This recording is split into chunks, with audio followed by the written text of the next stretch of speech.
हे मुनिवर नमोस्तु नमोस्तु नमोस्तु।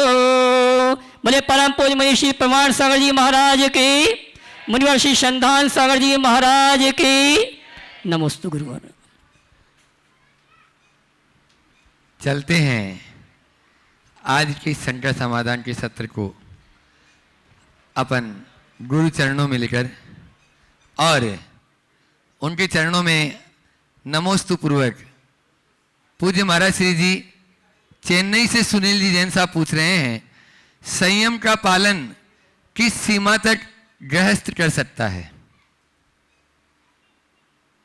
संयम का पालन गृहस्थ किस सीमा तक कर सकता है? देखिए, अगर एक गृहस्थ की बात करें तो मैं ये कह सकता हूँ, अपने गृहस्थ जीवन की मर्यादा की अंतिम सीमा तक संयम का अनुपालन किया जा सकता है। अनुव्रतों को अंगीकार करके वे अपनी इच्छाओं और प्रवृत्तियों पर क्रमशः नियंत्रित करते हुए वस्त्र मात्र परिग्रह तक सीमित रह सकता है। बाहर ये और भीतर अपनी भावनाओं पर पूर्ण नियंत्रण की क्षमता, आवेग संवेग पर नियंत्रण की क्षमता एक आम गृहस्थ भी कर सकता है। इसलिए जहाँ जितना संभव है उतना जरूर करना चाहिए। अगर कोई व्रती न बन पाए तो कम से कम इतना संयम तो रखे जो उसे नैतिक मर्यादाओं में बांध के रख सके। न्यूनतम उतनी सीमा तो होनी ही चाहिए। पूज्य महाराज श्री जी अरविंद जी जैन रांची से पूछ रहे हैं, क्या मौन रहना ध्यान के लिए आवश्यक है? मौन के बिना ध्यान थोड़ी। ध्यान का मतलब क्या है? सब प्रवृत्ति से अतीत हो जाना। ध्यान में कुछ किया नहीं जाता, ध्यान को केवल जिया जाता है। सहज शांत दृष्टा बनना ही ध्यान है। यदि बोलेंगे तो फिर कहाँ होगा? इसलिए ध्यान के लिए मौन का अभ्यास करो। अब मौन केवल बाहर का नहीं, भीतर का भी। मौन से प्रवृत्तियाँ नियंत्रित होती है। हम अगर अपने अंतर मन को मौन से जोड़ ले तो पाएंगे कि हमारी बहुत सारी प्रवृत्तियाँ अपने आप शिथिल हो जाएगी। उन्हें आसानी से नियंत्रित किया जा सकेगा और वो हमारे जीवन की बेहतरी का आधार भी बन सकेगा। श्रीमती वैशाली जी जैन बीकानेर से पूछ रही हैं, पूज्य श्री जी पूजा में जल चंदन अक्षत आदि का और घंटा आरती का क्या आध्यात्मिक अर्थ है? आप बताने की कृपा करें। देखिए, पूजा हम जब करते हैं तो पूजा में अपने इष्ट आराध्य के चरणों में हम कुछ सामग्री अर्पित करते हैं। जैन परंपरा में अष्टद्रव्य का अर्पण होता है। अष्टद्रव्य में जल है, चंदन है, अक्षत है, पुष्प है, दीप है, नैवेद्य है, दीप है, धूप है और फल। इन 8 द्रव्यों को आप लोग अर्पित करते हैं। अन्य परंपराओं में भी जल चंदन अक्षत आदि की परंपरा है। इसके पीछे एक बहुत बड़ा आध्यात्मिक संदेश छिपा हुआ है। प्रभु के चरणों में जल क्यों अर्पित किया जाता है? जल समर्पण का प्रतीक है। जल नीचे बहता है। नदी को आप देखो, अपने उद्गम से सीधे सागर की ओर नीचे बढ़ती है और जो जो नीचे जाती है उसका विस्तार भी होता रहता है। पूजा करने के लिए अपने आप को समर्पित करना जरूरी होता है और उसी समर्पण के प्रतीक स्वरूप हम अपने आराध्य के चरणों में जल अर्पित करते हैं। दूसरे क्रम में है चंदन। चंदन माथे पे लगाया जाता है। ये श्रद्धा का प्रतीक है। हम जिनके प्रति समर्पित है उनके प्रति प्रगाढ़ श्रद्धा से भी भरते हैं। तो अपने हृदय की श्रद्धा की अभिव्यक्ति के लिए प्रभु चरणों में चंदन अर्पित किया जाता है। पुष्प प्रेम का प्रतीक है। किसी के प्रति अपने, इसके पहले अक्षत, अक्षत अखंडता और भेद विज्ञान का द्योतक है। संसार में एक ही अनाज ऐसा है जिसका अंकुरण नहीं और वह अखंड है, वह है अक्षत। जैसे धान का चावल छिलका अलग और चावल अलग, ऐसे ही हमारी आत्मा अलग और शरीर अलग, ये भेद विज्ञान का द्योतक है।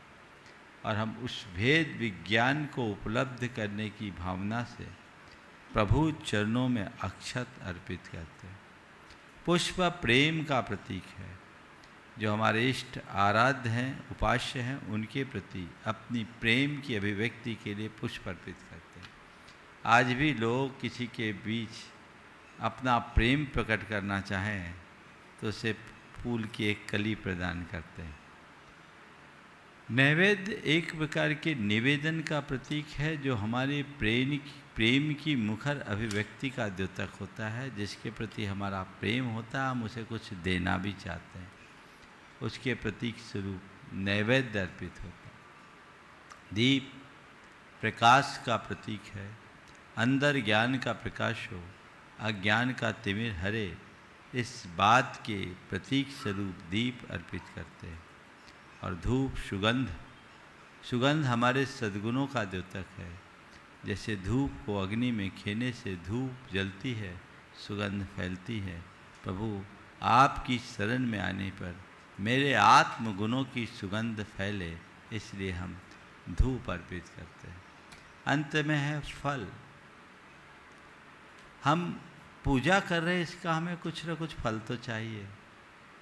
हमारी कोई भी क्रिया निष्फल ना हो, तो अपनी क्रिया को फलवान बनाने के लिए प्रभु लोक में जो फल मुझे उपलब्ध है, मैं आपके चरणों में अर्पित कर रहा हूँ।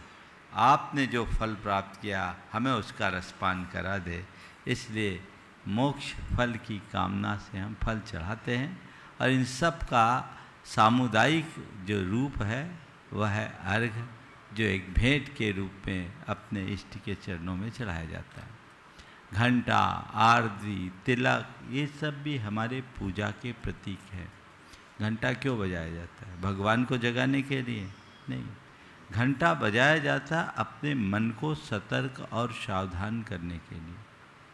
मंदिर जाएं आप, घंटा बजाएं, तो घंटा बजाने को एक क्रिया की तरह न देखें, उसे उसके विज्ञान के साथ बजाएं।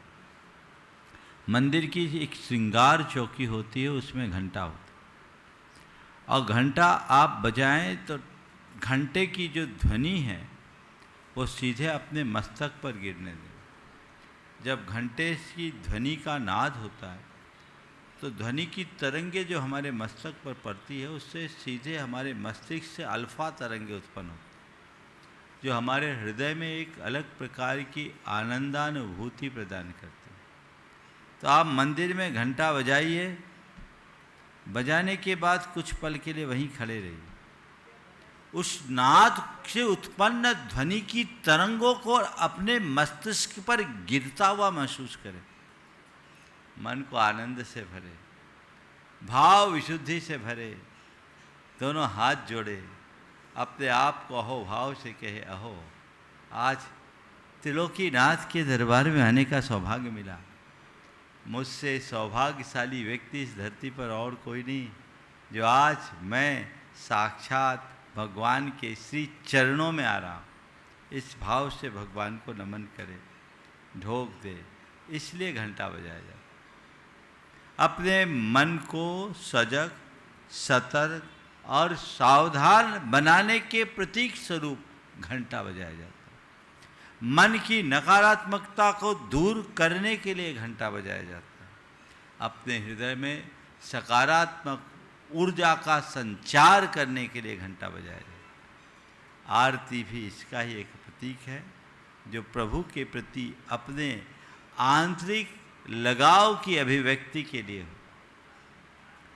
रति से आरती बनी, बहुत उत्कृष्टता से प्राप्त रति आरती है। और इसके बाद है तिलक। तिलक भी अपने माथे पे लगाया जाता है, यह आज्ञा चक्र है। चंदन का टीका अपने यहाँ मूल परंपरा है। तो चंदा का तिलक लगाने से आज्ञा चक्र नियंत्रित होता है, जो हमारे अंदर एक अतिरिक्त आत्मानुशासन प्रकट करता है। तो ये हमारे परंपरागत प्रतीक है, आधार है। हम इनका आलंबन लें और अपने जीवन को उसी अनुरूप बेहतर बनाएं। जयपुर से आदित्य दुबे जी पूछ रहे हैं, आलस्य से बचने के लिए कौन सी दिनचर्या सबसे उपयोगी है? कुछ दिन पहले मैंने आलस्य से बचने का पूरा उपाय बताया है, पूरा प्रवचन ही बताया। अगर उसके दोहराऊंगा तो बहुत समय हो जाए, इसलिए मैं दोहराता नहीं हूँ। मैं चाहता हूँ कि अभी जो हमारे प्रवचन चल रहे हैं आप उसे सुन लें, आपका आलस्य हमेशा हमेशा के लिए दूर हो जाएगा। लेकिन उसके सुनने के लिए आपको आलस्य त्यागना पड़ेगा। जब आप आलस्य त्याग करके सुनोगे तभी आलस्य से बच पाओगे। हालांकि मैं बता सकता हूँ, मुझे बताने में आलस्य नहीं है, लेकिन समय बचाने का उत्साह है। आगे कोची से श्रीमती सविता जी जैन चरणों में नमोस्तु करते हुए पूछ रही हैं, धर्म पालन में धन कहाँ तक सहायक है और कहाँ बाधक? धर्म पालन में धन कहाँ तक सहायक है और कहाँ तक बाधक? देखो, धर्म को दो स्तर पर किया जाता है। एक क्रियात्मक रूप धर्म और एक भावनात्मक रूप धर्म। भावनात्मक धर्म के लिए धन की कोई जरूरत नहीं, पर क्रियात्मक धर्म धन की अपेक्षा रखता है। उसके बिना आप धार्मिक क्रियाएं नहीं कर सकते। आपको भगवान की पूजा करनी है, भक्ति करनी है, धन चाहिए। दान देना है, धन चाहिए। किसी की सेवा करनी है तो उसके लिए भी अपेक्षित धन चाहिए। जितनी भी क्रियात्मक प्रवृत्तियां हैं जो धर्ममूलक हैं, उनकी पूर्ति के लिए धन की आवश्यकता है, धन का आलंबन लेना पड़ता है। इसे धन चाहिए, लीजिए। लेकिन ये बात सदैव ध्यान रखिए, धन से धर्म नहीं होता, धन के त्याग से धर्म होता है। धन धर्म के क्षेत्र में तभी तक सहायक है जब तक हृदय में उदारता है, मन में कृपणता आते ही वह धन हमारे धर्म साधन में बाधक बन जाता है। तो धन संग्रह नहीं, धन का त्याग करो। आपको एक मंदिर बनाना है, धन चाहिए। आपको कोई धार्मिक आयोजन करना है, धन चाहिए। आपको किसी पुस्तक का प्रकाशन करना है, धन चाहिए। बिना धन के तुम्हारा काम नहीं चलेगा। लेकिन धन से काम नहीं चलेगा, धन का त्याग करने से काम चलेगा। गणेश प्रसाद जी बन्नी के एक भक्त थे, बड़े श्रीमंत। वो अक्सर बन्नी जी से कहा करते थे, बन्नी जी महाराज आप कित्तऊ कहो, पैसों के बिना काम नहीं चलता। वो कहते रहते थे, बन्नी जी त्याग का महत्व समझाते रहते। एक दिन दोनों एक गांव से दूसरे गांव पैदल जा रहे थे, रास्ते में नदी पड़ी। नदी में पानी का पूर था, इस पार से उस पार जाना था। दोनों नाव में सवार हुए और सेठ साहब ने पार होने के बाद नाविक को पैसे दिए। अब उनको मजाक सूझी, कहा बन्नी जी महाराज हमारे जेब में पैसे नहीं होते तो हम ये पार नहीं आ पाते। हमारे जेब में पैसे नहीं होते तो हम इस पार नहीं आ पाते। बन्नी जी ने कहा पैसा यदि जेब में धरे होते तो भी ये पार नहीं आ पाते। इस पार से उस पार से इस पार पैसों से नहीं आए, जेब में पैसा होने से नहीं आए, जेब से पैसा निकालने से आए। तो धन तब सहायक है जब उदारता है, कंजूसी हो तो नहीं। हाँ, भावनात्मक धर्म के लिए धन की कोई आवश्यकता नहीं। नमोकार जपने के लिए कौन सा धर्म, सामायिक करने के लिए कौन सा धर्म, अहिंसा के अनुपालन के लिए कौन से धन की जरूरत? अपने व्रत संयम के अनुपालन के लिए, वैयक्तिक स्तर की अपनी साधना के लिए किसी धन की जरूरत नहीं है। इसलिए धन की सीमा को समझना चाहिए। यदि धन है तो सदुपयोग करो, और धन नहीं है तो त्याग संयम के क्षेत्र में आगे बढ़कर अपने जीवन को धन्य करो। पूज्य महाराज श्री जी श्री गोपाल जी जैन अजमेर से पूछ रहे हैं कि प्रायकर देखा जाता है कि पुरुषों में व्रत कम किए जाते हैं, क्या व्रत लेना केवल महिलाओं तक ही सीमित है? ऐसा है कि हमारे पुरुषों को कुछ ऐसा भ्रम हो गया है कि हमारे लिए तो हमारी सीट सुरक्षित है, इन सबको मोक्ष का लाइसेंस मिला हुआ है, इन्हें उसकी शायद ज़रूरत नहीं दिखती। इसलिए प्रायः पुरुषों में व्रतों का उत्साह कम दिखता है। आज भी अष्टमी है, बहुत सारी महिलाओं ने आज व्रत किया होगा, उपवास भी किया होगा, एकासन भी किया होगा। पुरुषों में कोई इक्का दिक्का ही। इसमें दो बातें हैं। एक तो पुरुषों में कुछ आत्ममुग्धता ज़्यादा है, उनको लगता है मेरा तो कल्याण हो ही जाएगा। दूसरी बात, पुरुषों में धर्म भीरुता अपेक्षाकृत कम है। वो धर्म भीरु कम होते हैं, महिलाएं धर्म भीरु होती है, तो उनके हृदय में स्वाभाविक धार्मिक आकर्षण होता है। तीसरी बात, मुझे ये लगता है कि व्रत उपवास के क्षेत्र में पुरुष महिलाओं से कमज़ोर पड़ जाते हैं, उनमें साहस की कमी दिखती है। महिलाएं ज़्यादा साहसी दिखती है, वो हिम्मत करके ये सारा कार्य कर लेती है। इसलिए इस क्षेत्र में पुरुषों से महिलाओं में ज़्यादा भागीदारी दिखती है। तो मैं ये कहूँगा कि पुरुष इस भ्रम में न रहे।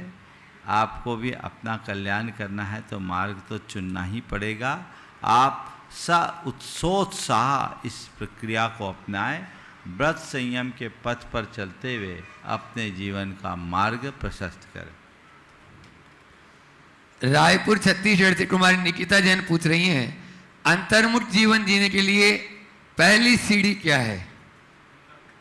अंतर्मुख जीवन जीने के लिए पहली सीढ़ी क्या है? बहुत अच्छा सवाल। देखिए, अगर आप अपने अंदर अंतर्मुखता बढ़ाना चाहते हैं तो सबसे पहले अध्यात्म के प्रति रुचि जगाएं। आध्यात्मिक अभिरुचि के अभाव में अंतर्मुखता प्रकट नहीं हो सकती। पहले जानो तो सही, मैं कौन हूँ, मेरा क्या है, मैं क्या कर रहा हूँ, मुझे क्या करना चाहिए।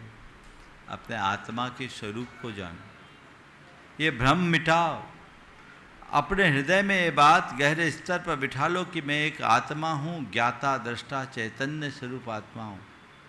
मुझसे भिन्न जगत के जितने भी पदार्थ हैं वो महज संयोग है, वो मेरे नहीं हैं, मेरा वो स्वरूप नहीं, मेरा वो स्वभाव नहीं। यदि ये बात हम प्रमुखता से विचार करते हैं तो वो हमारे जीवन का पथ प्रशस्त करता है और हम आध्यात्मिक क्षेत्र में आगे बढ़ सकते हैं। दूसरे क्रम में अपने अंतर्मुखता को बढ़ाना चाहते हैं तो 5 इंद्रिय के विषयों से थोड़ा विमुख हों। अपनी इंद्रिय चेतना को अंतर्मुखी बनाने के लिए बाहरी आलंबनों का त्याग करें, संपर्कों को कम करें। ऐसे संपर्क जो हमें हमारे साथ नहीं रहने देता, हमें हमसे दूर करता है, उन संपर्कों से दूर करें। तीसरे चरण में ऐसे लोगों की संगति रखें जिनसे हमारे मन में आध्यात्मिक प्रेरणा हो।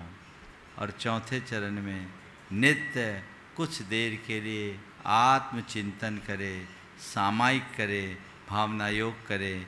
आपकी अंतर्मुखता बढ़ेगी और जीवन का पथ प्रशस्त होगा।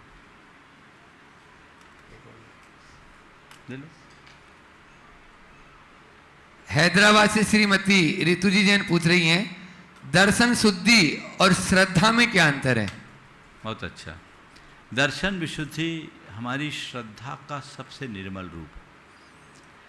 ऐसी दर्शन शुद्धि यानी दृष्टि की शुद्धि, अर्थात जगत कल्याण की भावना से ओतप्रोत निर्मल सम्यक दर्शन। श्रद्धा किसी के अंदर भी हो सकती है, पर कोई जरूरी नहीं कि दर्शन शुद्धि हो ही। आत्मबोध हो, धर्म और तत्व के प्रति श्रद्धान होना श्रद्धा है, लेकिन धर्म और तत्व के प्रति श्रद्धान होने के साथ साथ व्यक्ति के हृदय में जगत कल्याण का भाव होना वास्तव में दर्शन शुद्धि है, जो तीर्थंकरत्व का कारण। और अब यहाँ पर जो सामने बैठकर प्रत्यक्ष लाभ ले रहे हैं, उनमें कल जिनका प्रश्न रह गया था, लास्ट में अंत में वहीं से शुरुआत करते हैं। प्रियंका जी बड़कुर, ऋषिपुरम, अवधपुरी, वे अपना प्रश्न करें और उसके बाद में तैयार रहेंगे आदिश जी जैन, विमला जी जैन, भोपाल। समस्त बड़कुल परिवार की तरफ से नमोस्तु महाराज श्री, नमोस्तु नमोस्तु नमोस्तु। सभी छुल्लक जी के चरणों में इक्षामि इक्षामि इक्षामि। महाराज श्री, मेरा प्रश्न यह है कि जो कर्म वर्गणाएं होती हैं वह पुद्गल होती हैं, ऐसा हमारे आगम में लिखा है, कर्म वर्गणाएं पुद्गल हैं। महाराज जी, जो विज्ञान है, क्या कभी ये उन कर्म वर्गणाओं को देख पाएगा या समझ पाएगा? क्योंकि विज्ञान इलेक्ट्रोमैग्नेटिक रेडिएशंस को तो देख सकता है, उसको कैच कर सकता है, समझ सकता है। ऐसे ही कर्म भी पुद्गल है, क्या विज्ञान कभी उनको समझ पाएगा या देख पाएगा? देखिए, विज्ञान का अपना एक क्षेत्र है और विज्ञान ऊर्जा और भाव तरंगों तक पहुंच रहा है। कार्मिक मैटर तक अभी विज्ञान पहुंच नहीं पाया, लेकिन उसको अभी तक निराकृत भी नहीं कर पाया। विज्ञान वहाँ पहुँचे या ना पहुँचे, पर कर्म बंधन की वैज्ञानिकता को हमें जरूर समझना चाहिए। ये क्या है? हमारे भावों का परिणाम। हमारे अंतरंग में जो भाव होते हैं, वो भाव भी क्या है? चित्त और चेतना में जमे हुए संस्कारों का प्रकट रूप। उन भावों से हमारे विचार बनते हैं, विचार ही हमारी वाणी और व्यवहार में उतरते, और वाणी और व्यवहार के अनुरूप हमारे प्रवृत्ति होती है, उससे पुनः कर्म बनते हैं, कर्म संस्कार बनाते हैं, और संस्कार फिर उभर करके भाव बनाते हैं। ये पूरा चक्र है। तो वाइब्रेशनल इफेक्ट पर काम हुआ है, उस आधार पर हम कुछ अंशों में ऐसा कह सकते हैं, लेकिन ये बात तय है कि अभी विज्ञान उतना निकट नहीं। नमोस्तु। बंधुओं, गुणायतन और सेवायतन के ट्रस्टी आदिश जी, विमला जी जैन, गुरुवर के अनन्य भट्ट, और आज इनके 55वीं सालगिरह, यही ना, 55वीं वर्ष पूरे 55 वर्ष पूरे हो चुके हैं। एक बार जोरदार तालियों से आदिश भाई का स्वागत करें और वे अपना प्रश्न गुरु चरणों में करें। उसके बाद में तैयार रहेंगे अहिंसा विहार के अध्यक्ष प्रमोद जी चंदेरी। गुरुदेव के चरणों में सादर नमोस्तु। मेरे परिवार की ओर से नमोस्तु। जिस स्वार्थ वर्ष में गुरुदेव आया था, वो आशीर्वाद तो मुझे मिल गया। अब एक छोटी सी जिज्ञासा है कि अभी आपके आशीर्वाद से मैं गोमटेश्वर गया था, और गोमटेश्वर में वहाँ मैंने प्रतिमाओं के दर्शन करे। अपने यहाँ की प्रतिमाएं तो सब पद्मासन हैं, वहाँ की प्रतिमाएं पालकी लगाए हुए बैठी हैं, ऐसा क्यों? देखिए, पर्यंक आसन और खड़गासन, ये दो आसन। पर्यंक आसन शब्द का प्रयोग हुआ है, पद्मासन का भी प्रयोग हुआ है। अब जब पर्यंक कहते हैं तो पालथी भी आ जाती। अगर हम भारत के प्रतिमा विज्ञान और खासकर जैन प्रतिमा विज्ञान की बात करते हैं, तो ये दोनों तरह का उल्लेख मिलता है। शिल्प में परिवर्तन आया, अतीत काल में ऐसी भी बहुत प्रतिमाएं प्रतिष्ठापित है। सोनागिरी जी में जाएंगे तो आपको ऐसी कुछ मूर्तियां भी मिल जाएगी। तो ये अलग अलग शिल्पियों के शिल्पांकन का परिणाम है। भगवान की प्रतिमा एक पूजा के प्रतीक के रूप में ही है। बाद में प्रतिमा विज्ञान में कुछ ज़्यादा सुधार हुआ और उसे विशेष नियमों से बांध दिया गया, तो वो पद्मासन में ही रहे। कुछ परिस्थितियाँ ऐसी रही, उस समय शिल्पकार ने जैसा भी बना दिया, मूलतः उनके वीतरागता को केंद्र में रखकर हमने उसे स्वीकार किया और आराधना की। सादर नमोस्तु नमोस्तु नमोस्तु। प्रमोद जी चंदेरी, अध्यक्ष अहिंसा विहार, वे अपना प्रश्न गुरु चरणों में करें और उसके बाद में आज अपने बीच में सागर से ब्रह्मचारिणी मालती दीदी यहाँ पर उपस्थित हैं, वे अपना प्रश्न, उनके साथ में सुनीता जी महावीर एजेंसी गुणायतन ट्रस्टी तैयार हैं। मुनिदय के चरणों में नमोस्तु नमोस्तु नमोस्तु। छुल्लक जी के चरणों में इक्षामि इक्षामि। महाराज जी, ये ना तो प्रश्न है ना शंका है, ये मन की पीड़ा है, वेदना है। ये हमारा ऐसा कौन सा पाप कर्म का उदय है कि जब आपके श्री चरणों की वंदना करके अहिंसा विहार के लिए आपको निवेदन किया, अहिंसा विहार के लिए आपने कुछ घंटे दिए और बाकी कॉलोनियों में हफ्ते हफ्ते दिए। महाराज जी, हमें वो उपाय बताएं जिससे हम वो पुण्य अर्जित करें और आप हमें कुछ घंटे, कुछ दिन नहीं, कुछ हफ्ते अहिंसा विहार को दें। और जब आप यहाँ से विहार करें, हमारी पूरे अहिंसा विहार की तरफ से एक प्रार्थना है, और जब आपकी ये चरण रज हमें इस तरह से मिलेगी तो हम समझेंगे दुनिया में हमसे सौभाग्यशाली, भाग्यशाली, पुण्याशाली जीव कोई नहीं है। बिल्कुल, बहुत अच्छी भावना है आपकी। मैं तो आपसे कहता हूँ कम से कम कुछ घंटों के लिए पहुँचे तो। अभी तो भोपाल में ऐसे भी बहुत से इलाके जहाँ हम पहुँच ही नहीं पाए। महाराज जी, वो चरण रज तो हमारे माथे पे लगी हुई है। सुनो तो बोल रहा हूँ, तो पहले तो सोचो जो मिला है उसका आनंद लो। दूसरी बात, भावना बहुत अच्छी है कि कुछ हफ्तों मिले, हफ्ते भी क्यों मांगे, कहो तो पूरे महीने मिले। महाराज जी, आप चतुर्मास दे दें। बिल्कुल, आप पूरा मांग सकते हो, मांगने में कोई कमी तो नहीं है। लेकिन एक बात सदैव ध्यान रखो, हमारी पहली भावना है कि गुरु चरण हमारे यहाँ रहे, और ये ना हो तो हम गुरु चरणों में रहें। ये तो हो सकता है ना। वो तो बने हुए महाराज बस जी। बने रहो और बनाए रखो। जहाँ तक ये बात आपकी शिकायत है, निश्चित ये शिकायत स्वाभाविक है, लेकिन भाई मैं क्या बताऊँ, थोड़ा देर से भोपाल वालों का पुण्य जागा। मैं अभी यहाँ थोड़ी रहने वाला था, जिस समय आपके पास आया था तब तो मेरे पास कुछ दिन थे, तो उस घंटे मिल गए। हमारा मानस 2 मार्च को विहार करने का था, और अभी तो पता नहीं कहाँ होते, लेकिन श्री विद्या प्रमाण गुरुकुलम का योग बन गया। निमित्त कुछ ऐसा बन गया कि छूटने वाली गाड़ी रुक गई। अब रुक गई तो जिसके भाग्य में जैसा आया सो आ गया। उसमें भी निमित्त पर निमित्त मिलते रहे। भाव भागन बस जोगे बस आए। हमारे चाहने से ही सब कुछ नहीं होता। कई बार ऐसा होता है जो चाहा वो नहीं मिलता, और अनचाहा इतना मिल जाता है, इतना मिल जाता है कि हम उसकी कल्पना भी नहीं कर पाए। यहाँ वालों ने कभी सोचा भी नहीं होगा, और इनको तो छप्पर फाड़ के मिल गया, निमित्त जग गया। एकदम शहर के एकदम दूसरे छोर पर कोने में बाद वाले कॉलोनी वाले को फायदा हुआ। और गुरुजी हमेशा एक उदाहरण देते थे कि दूध में शक्कर मिलाई जाती है, और शक्कर मिला करके जब दूध किसी को पिलाया जाता है तो आखिरी के दूध में मिठास ज़्यादा होती है। तो जो पहले पीने के फिराक में होता है उनको कभी कभी मिठास से वंचित रहना पड़ता है। आप लोग चाह रहे थे पहले आओ पहले आओ पहले आओ, तो हमने अपनी व्यस्तता में भी समय निकाला। उसका आभार तो शायद आप लोग व्यक्त करना जानते ही नहीं हो।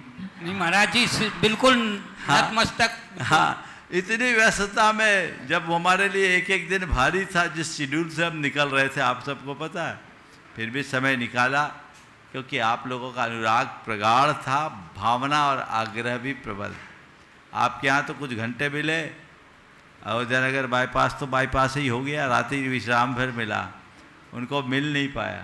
तो ये चीज़ें हैं, पर भावनाएं भाई गुरु चरण हमारे यहाँ आए, ये हमारी पहली भावना। पर हम गुरु चरणों में रहें, ये हमारी सर्वोच्च प्राथमिकता।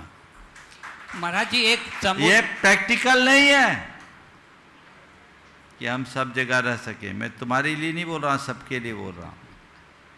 ये कतई प्रैक्टिकल नहीं कि हम लोग सब जगह रुक सके, इतना समय नहीं। लेकिन तुम्हारे लिए सहज संभव है कि गुरुदेव कहीं रहे, हम आ जाएं। तो सबको बोल रहा हूं, सब सुन रहे होंगे अपने अपने यहाँ। तुम्हारी लगन बनी रहनी चाहिए और उस भावना के अनुरूप कार्य करना चाहिए। महाराज जी, एक समुच्चय पूजन में विद्यमान श्री 20 तीर्थंकर सिद्ध प्रभु जी को 24 तीर्थंकरों में 20 तीर्थंकर ही क्यों आते हैं? ये भूत भविष्यत वर्तमान की 30-24 मैं गया हूँ, विद्यमान श्री 20 तीर्थंकर सिद्ध प्रभु जी के तो गुण। वो ऐसा है कि भूत भविष्य वर्तमान की 30-24 तो भरत ऐरावत क्षेत्र की ले लिए, 5 भरत 5 ऐरावत के वर्तमान भूत और भविष्य तीनों हो गए, 10 30। लेकिन इसके अलावा विदेश क्षेत्र में जो विद्यमान 20 तीर्थंकर हैं उनको भी हम नमन कर लें। हम लोग हैं होशियार, एक ही पूजा में सबको निपटाओ, तो सिद्ध परमेष्ठी के भी गुण गा लो। ये है उसमें समुच्चय। नमोस्तु महाराज, नमोस्तु। ब्रह्मचारिणी मालती दीदी सागर और साथ में है प्रशांत जी, सुनीता जी, पद्मनाभ नगर, और उसके बाद में तैयार रहेंगी संध्या जी सिंगई सागर।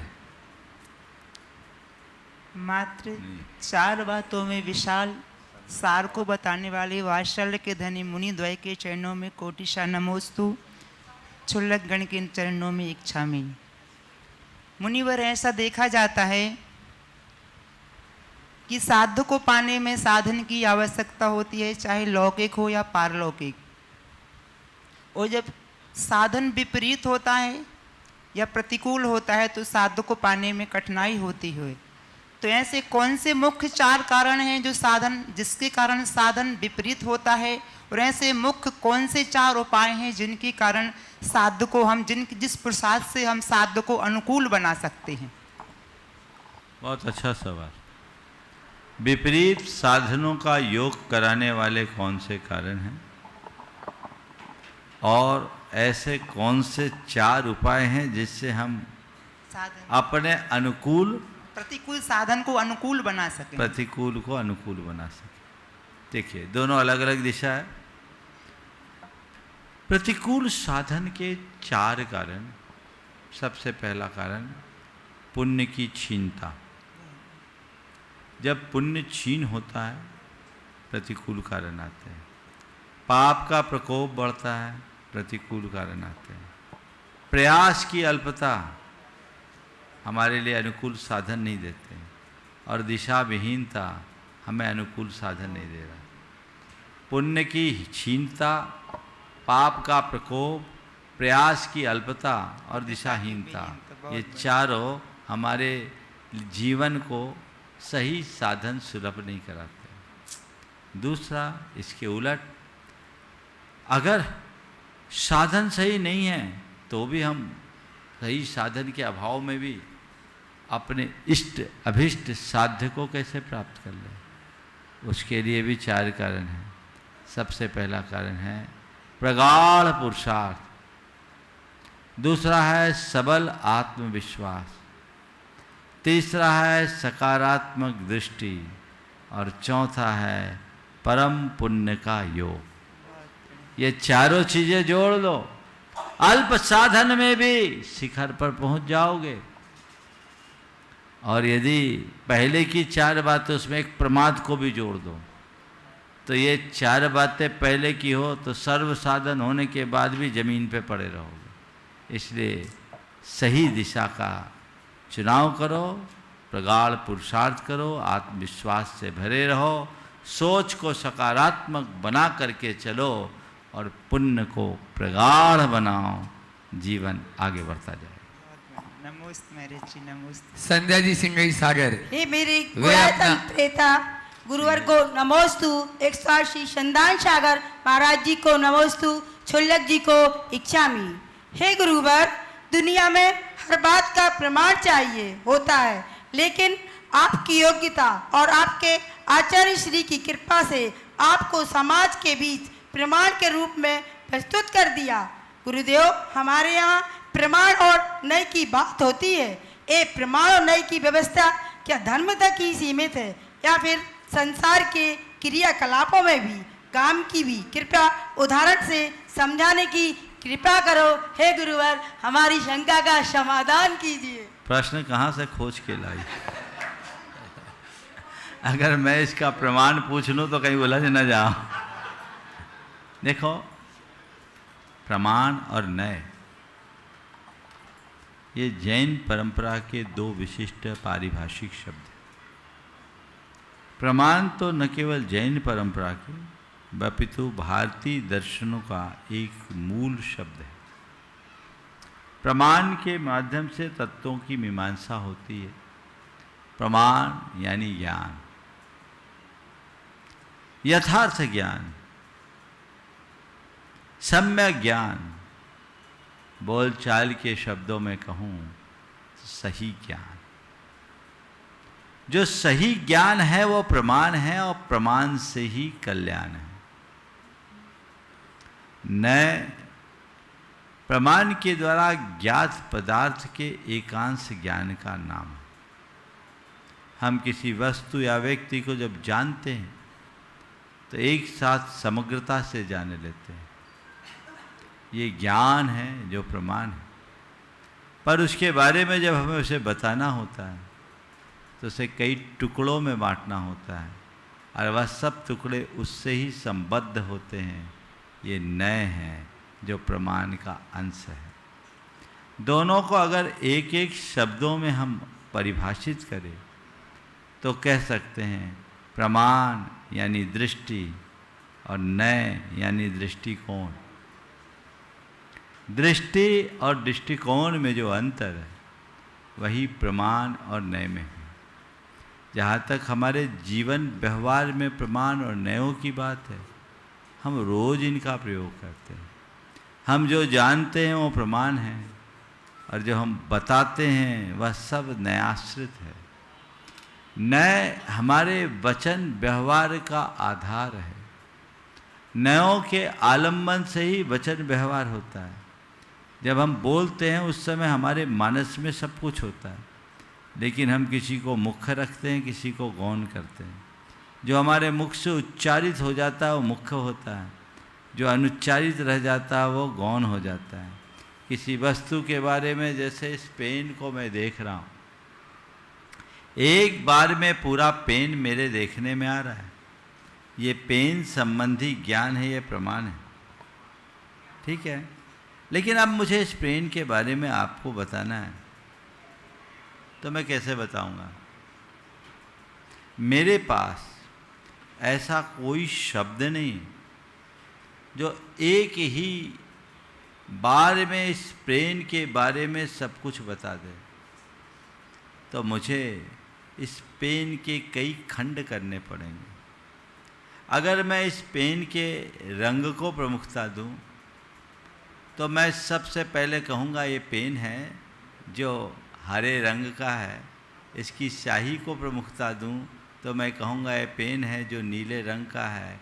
इसके स्वभाव पर विचार करूं तो मैं कहूँगा ये डॉट पेन है, निब पेन नहीं है। मैं इसकी कंपनी की बात करूं तो मैं इसकी कंपनी की बात करूंगा। इसके स्वरूप की बात करूं तो स्वरूप की बात करूंगा। किसने लाके रखा उसकी बात करूं तो वो व्यक्ति आ जाएगा। ये चीज़ें हम लोग अपने बोली व्यवहार में करते हैं। ये सब नए, बिना नयों के आलम्बन के यानी गौण मुख्य किए बिना हमारा वचन व्यवहार ही नहीं चलेगा। और हम उन सब चीज़ों को समझते हैं, उसमें उलझते नहीं। आदमी रोजमर्रा के जीवन में कोई भी बात प्रतिपादित करते हैं, उसको अलग अलग दृष्टिकोण से सब लोग चीज़ों को समझ लेते हैं।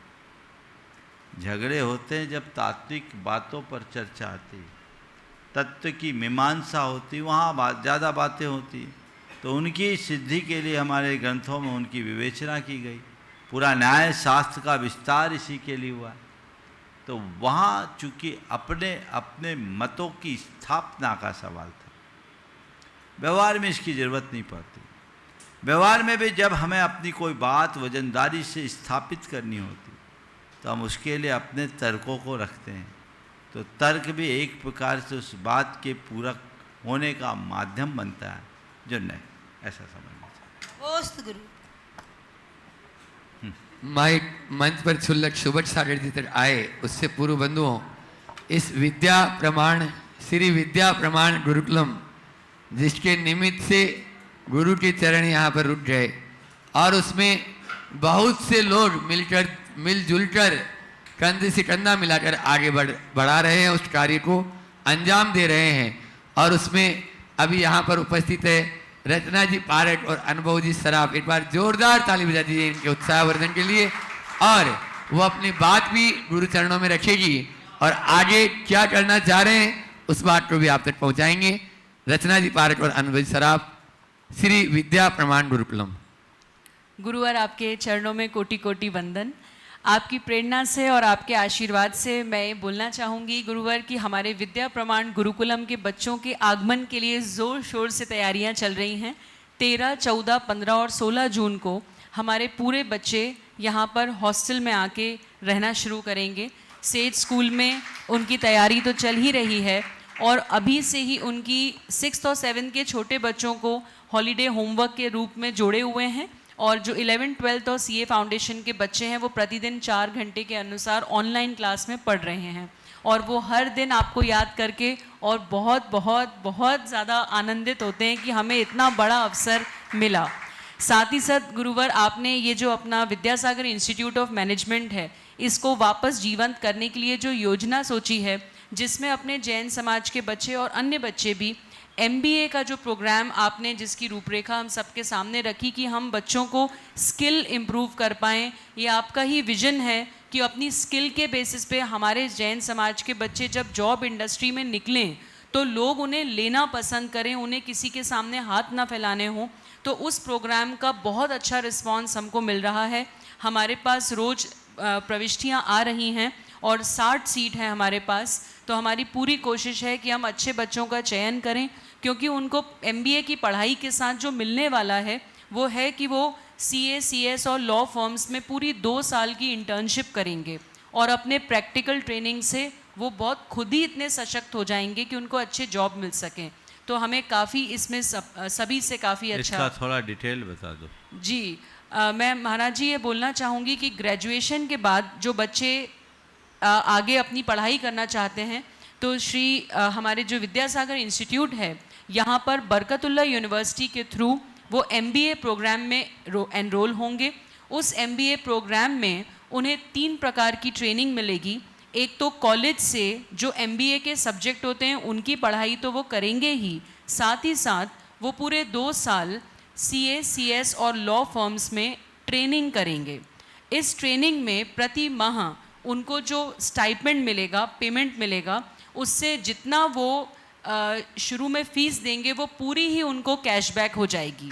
तो बच्चों के लिए फाइनेंशियली ये बहुत बड़ा सपोर्ट है कि उनके जेब से कुछ भी नहीं लगा और साथ ही साथ उनको गुरुवर का आशीर्वाद ही है ये बस कि ये उनको MBA की डिग्री भी मिली, थ्योरेटिकल पढ़ाई भी मिली और ट्रेनिंग मिली। साथ ही साथ मुंबई में हमने काफ़ी बड़ी कंपनीज़ के साथ टाई अप किया है कि उनकी ऑनलाइन शेयर मार्केट के एनालिसिस की ट्रेनिंग भी होगी।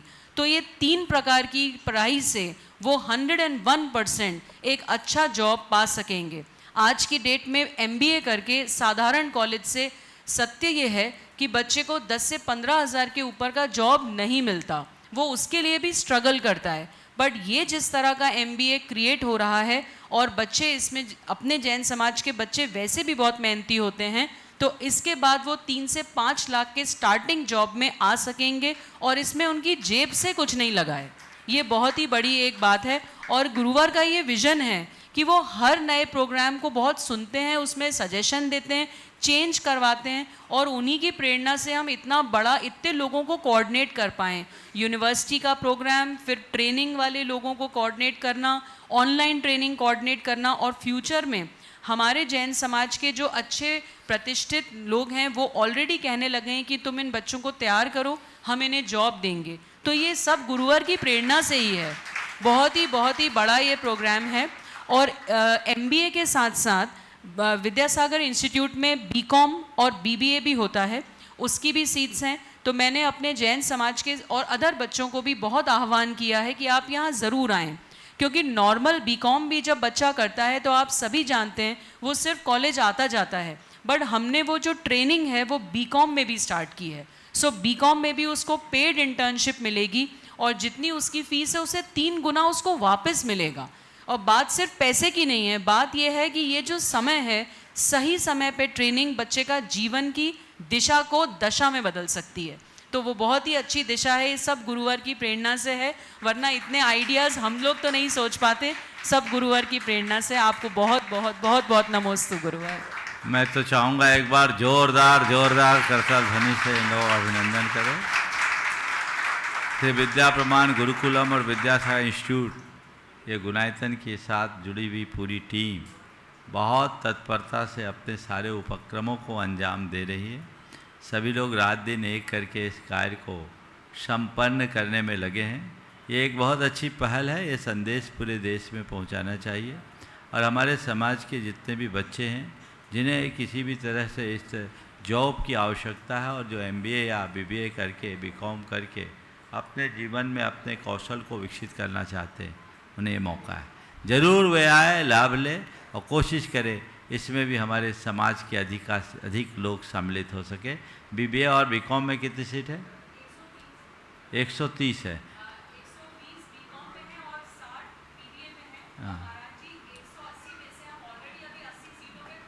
बहुत अच्छा, 160 और 120 20 और 160 है कुल। 180 में 80 हो चुके, 100 सीट मात्र खाली है और अभी रिजल्ट आया नहीं, इसलिए लोग आए और इसे सामाजिक स्तर पर जितने लोग भी सुन रहे हैं प्रचारित करें ताकि अधिक से अधिक लोग लाभान्वित हों। जहाँ तक आगे बच्चों के आने की बात है, बच्चों के लिए बहुत अच्छा सहयोग है। 12-13 तारीख के बाद से बच्चे आएंगे, पर उसके पहले यहाँ पंचकल्याणक प्रतिष्ठा महोत्सव संपन्न होने जा रहा है। 1 तारीख से 6 तारीख तक के पंचकल्याणक की सूचना आप सबको दी गई। आप सब पूरे उत्साह और उमंग के साथ उसमें अपनी सहभागिता सुनिश्चित करें। जो लोग भी इसका लाभ ले रहे हैं, ये उनके जीवन का सौभाग्य है। सभी को इसमें बढ़ चढ़ कर के हिस्सा लेना चाहिए। इसके साथ एक विशिष्ट कार्यक्रम जो यहाँ होने जा रहा है वो 7 तारीख से 12 तारीख तक भावना योग का प्रशिक्षण कार्यक्रम। ये भावना योग के प्रशिक्षकों के लिए प्रशिक्षण होगा। जितने भी विद्या प्रमाण गुरुकुलम के कार्यकर्ता सामने आ जाओ, सुबोध जी, महावीर जी, राजेश, रवि आ जाओ, साथ में आ जाओ। हाँ, सब इकट्ठा आ जाओ। तो ये 7 दिवसीय कार्यक्रम है। हम एक दिन समेट रहे हैं क्योंकि बच्चों को आना है, तो इसे 6 दिन में कर रहे हैं। ये 6 दिवसीय पाठ्यक्रम प्रशिक्षण का कार्यक्रम है, जिसमें हम उन्हें बुलाना चाहेंगे जो भावना योग के अभ्यासी हैं, भावना योग का प्रचार प्रसार करना चाहते हैं, इसे जगत व्यापी बनाने में अपनी हिस्सेदारी दिखाना चाहते हैं। वे यहाँ आएंगे। प्रतिदिन उनके लिए इस प्रशिक्षण के कार्यक्रम में 3 सत्रों में 5 घंटे का प्रशिक्षण मिलेगा। उसके सैद्धांतिक और प्रायोगिक दोनों पक्षों को आप सबके बीच रखा जाएगा। हमारी कोशिश होगी कि इस भावना योग के प्रशिक्षण के कार्यक्रम में आने वाले लोग भावना योग और उसके दर्शन, उसके विज्ञान और उसके सिद्धांत से पूरी तरह परिचित हो जाएं। तब तक पुस्तक भी आप लोगों के हाथ लग जाएगी, वो अपने आप में परफेक्ट होंगे। जो लोग इस शिविर में अपनी सहभागिता देंगे उनकी परीक्षा भी होगी, और जो पूरे अंक प्राप्त होंगे करेंगे उन्हें प्रमाणित भावना योग प्रशिक्षक का एक सर्टिफिकेट दिया जाएगा और वे अधिकृत होंगे देश में कहीं भी भावना योग के प्रशिक्षण कराने के लिए। ये पहला ऑर्गेनाइज शिविर है प्रशिक्षकों का। तो मैं चाहूँगा जो लोग अभी तक भावना योग करते कराते रहे हैं वे सब आए, अपनी प्रविष्टियाँ प्रमाणिक ऐप के माध्यम से कराए। उसके बाद उसकी स्क्रूटनी होगी और फिर आपको आमंत्रित किया जाएगा। सीमित लोगों के लिए स्थान है। एक बार इसकी शुरुआत के बाद इसे और फैलाया जाए, समय समय पर इसे आगे बढ़ाया जाए। हमने तो चाहा इसका एक पाठ्यक्रम भी बहुत जल्दी तैयार हो जाए, और उस पाठ्यक्रम तैयार हो रहा है जो आगे विश्वविद्यालयीन शिक्षा में भी सम्मिलित होगा, और भावना योग को हम वैश्विक स्तर पर फैलाने में समर्थ हो सकेंगे। सभी को यहीं पर विराम। और कोई सूचना? हाँ, हो गया, पहले तो बोल दिया। और 25 तारीख को जैसा बताया गया है पंचकल्याणक प्रतिष्ठा महोत्सव के प्रमुख पात्रों के चयन का मौका है। आप अपना उत्साह बना के रखिए। बोलिए अहिंसा परमो धर्म।